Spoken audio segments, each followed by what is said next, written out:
Olá, aqui é Fernando Luzil e esse é o podcast Estratégia em Movimento. No episódio de hoje, nós vamos falar sobre o que é estratégia, quais são os seus pilares fundamentais e vamos ilustrar com alguns exemplos como você deve estruturar a estratégia do seu negócio. Toda empresa é um conjunto finito de recursos. Você tem limitações de caixa ou capacidade de investimento, tecnologias disponíveis, materiais, instalações, pessoas e assim por diante. Mas com certeza, o recurso mais escasso e valioso para você hoje é o seu tempo e o tempo dos seus gestores. Por isso, na hora de pensar e desenhar a sua estratégia, tão importante quanto fazer boas escolhas é fazer não escolhas. É você decidir quais são as oportunidades que você não vai consumir recursos para explorar. Quais são os segmentos de clientes que você não vai tentar servir porque não vai conseguir ser relevante para eles. Quais são os produtos ou serviços que você não vai adicionar ao seu mix porque, na verdade, eles acabariam sendo distrações àquilo que você sabe fazer melhor. Por isso, estratégia é fazer boas escolhas ao responder 4 perguntas essenciais. Por que vocês fazem o que fazem na sua empresa? Quem vocês querem atender como clientes? O que vocês querem oferecer para eles? E como vão fazer isso de maneira distintiva em relação à concorrência? Eu vou explicar cada uma dessas perguntas individualmente. Em primeiro lugar, por que a sua empresa existe? Qual é a contribuição que ela tem para dar ao mercado e ao mundo? Vamos tomar como exemplo o Google. O propósito do Google é organizar as informações do mundo e torná-las universalmente acessíveis e úteis. O sistema de busca, na verdade, é um dos meios de cumprir este propósito. Mas a finalidade existencial e essencial do Google é conseguir organizar esse mundo de informações desovados de maneira dispersa e desorganizada na internet e conseguir fazer com que nós a encontremos de maneira organizada e útil para o nosso dia a dia. Há alguns anos atrás eu tive a oportunidade de conhecer e conversar com o presidente do Google e ele me fez um comentário muito interessante. Todas as escolhas e não escolhas de aquisições que foram construindo o império que hoje é o Google foram todos baseados e respeitando este grande propósito. Então, por exemplo, a aquisição do YouTube, ela fazia sentido para esse propósito maior, porque informação em movimento, que são os vídeos, também são importantes de serem organizadas e disponibilizadas de maneira útil para as pessoas. Em segundo lugar, você precisa decidir quem é o cliente ou o consumidor que você deseja servir. Vamos pegar como exemplo a Nespresso. A Nespresso é a divisão de café gourmet da Nestlé. Desde a sua origem, o direcionamento era muito claro. A Nespresso nasceu para atender os jovens profissionais vivendo em grandes cidades que se encontravam em ascensão profissional e que estavam mudando os seus hábitos pessoais. Eram jovens começando a curtir comer uma comida gostosa e saudável em casa, aprendendo a tomar um bom vinho, e o que eles gostariam é de encerrar um bom jantar ou almoço servindo um café maravilhoso. Isso não significa que a Nespresso se recuse a atender os clientes que são sensíveis a preço e acham caro o valor de uma cápsula. Mas o que isso significa é que todo o modelo de negócio, tudo aquilo que a Nespresso faz, foi desenhado e é implementado para atender aquele perfil de clientes que tem poder aquisitivo e que estão comprando, na verdade, mais do que um café. Eles estão comprando um estilo de vida diferente. A terceira escolha importante da sua estratégia é definir claramente quais são os produtos e serviços que você deseja oferecer ao seu cliente. Vamos tomar como exemplo a Uber. O seu primeiro modelo de negócios, criado nos Estados Unidos, foi chamado de Uber Black. A proposta de valor era muito simples. A Uber queria oferecer para as pessoas o seu motorista particular. Tanto que o slogan da Uber no início era Your Private Driver, o seu motorista particular. Essa era uma proposta muito diferente do táxi, por exemplo, que se entendia como um meio de transporte de passageiros.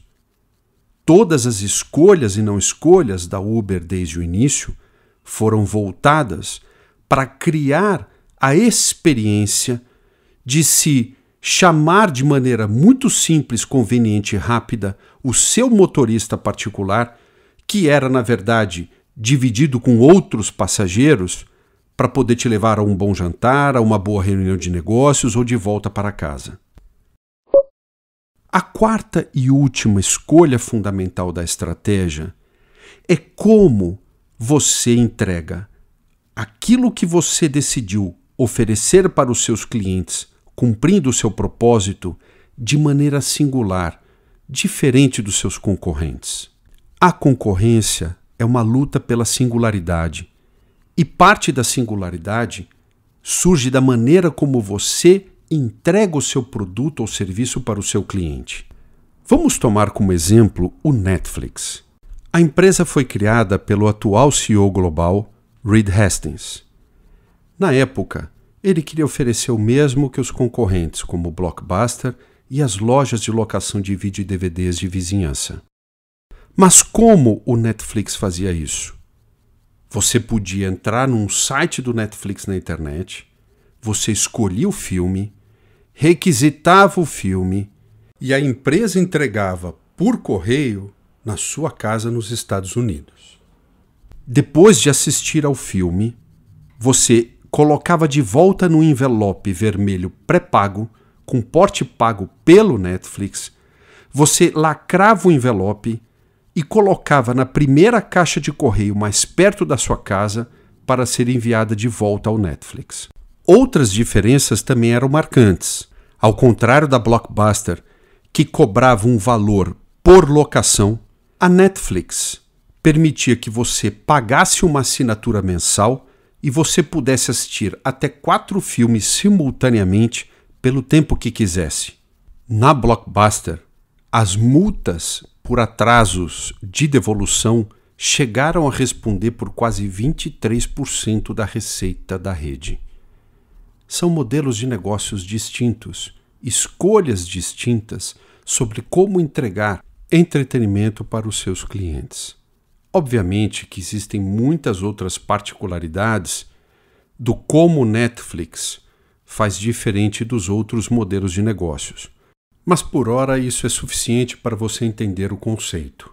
Então, de novo, estratégia é o conjunto de escolhas e não escolhas que respondem a 4 perguntas importantes: por quê, o que, para quem e como.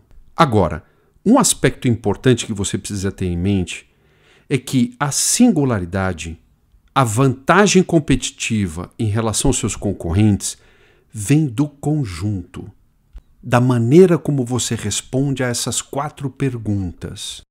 O mega investidor americano Warren Buffett criou uma definição para a singularidade que eu gosto muito. Ele diz o seguinte: todas as escolhas da empresa têm de criar um fosso que a separa dos seus concorrentes. Ele faz uma referência ao fosso que cercava os castelos dos senhores feudais na Idade Média.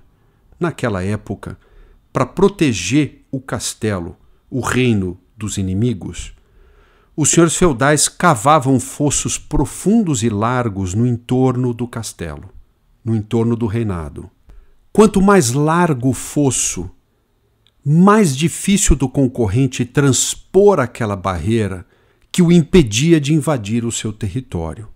O efeito da singularidade é a mesma coisa, Ele cria o efeito fosso. É o que separa você dos concorrentes. As escolhas e não escolhas da estratégia é que definem a largura do fosso. Se você cria uma estratégia parecida com a dos concorrentes, é muito fácil de copiar você. É muito fácil para o cliente optar por uma alternativa concorrente. E, portanto, só resta a você cobrar o menor preço. E guerra de preços é uma luta inglória, porque todos saem perdendo.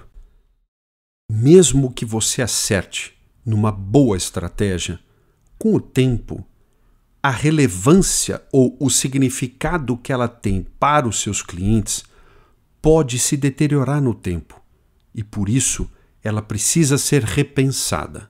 No entanto, tem um aspecto que eu preciso deixar muito claro para você e talvez seja uma das pérolas do meu aprendizado nesses 20 anos assessorando empresas de diversos portes e setores no Brasil e no exterior.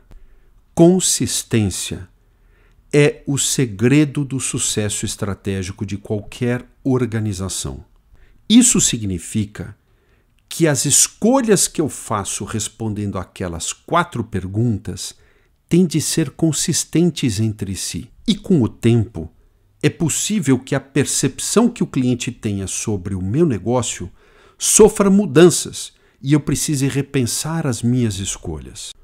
É claro que você não deve ficar mudando de estratégia toda hora. Caso contrário, isso geraria uma enorme confusão na cabeça dos seus clientes ou consumidores. Mas, com o tempo, a sua estratégia deve ser adaptada ao espírito dos tempos. Vamos tomar como exemplo a companhia dinamarquesa Lego. A Lego é uma das minhas paixões e com certeza eu ainda vou dedicar um episódio desse podcast só para falar sobre as escolhas e não escolhas da Lego e como isso influenciou a trajetória dessa empresa. Por ora, o importante é lembrar que o propósito da Lego é inspirar e desenvolver os construtores de amanhã. Os tijolinhos de plástico chamados de bricks e os vários kits que te permitem fazer criações extraordinárias são um dos meios, um dos quês de cumprir esse propósito. Uma das características dessa empresa é que ela sempre foi muito excepcional na qualidade dos produtos, na excelência do processo de fabricação, na criação dos kits e na distribuição dos seus kits pelo mundo inteiro. Recentemente, porém, a Lego se deu conta de uma inconsistência no seu modelo de negócios. A velocidade e excelência no processo de desenvolvimento e fabricação de novos kits, ao mesmo tempo, aumentou de maneira relevante a produção e a distribuição de plástico pelo mundo. Mas as novas gerações são cada vez mais conscientes do desafio da sustentabilidade. Símbolo dessa nova geração é a Greta Thunberg, aquela jovem sueca de 16 anos que se tornou a grande embaixadora global da justiça climática. Ela representa uma nova geração preocupada com o que vai acontecer com o planeta com desequilíbrio climático, com o aumento da temperatura e todas as consequências que isso traz para os diversos ecossistemas. A Lego se deu conta de que havia uma contradição no seu modelo de negócios. Por isso, a Lego começou a investir muito dinheiro em pesquisa e desenvolvimento para conseguir descobrir novas moléculas de plásticos biossustentáveis que pudessem reduzir o impacto ambiental dos seus tijolinhos.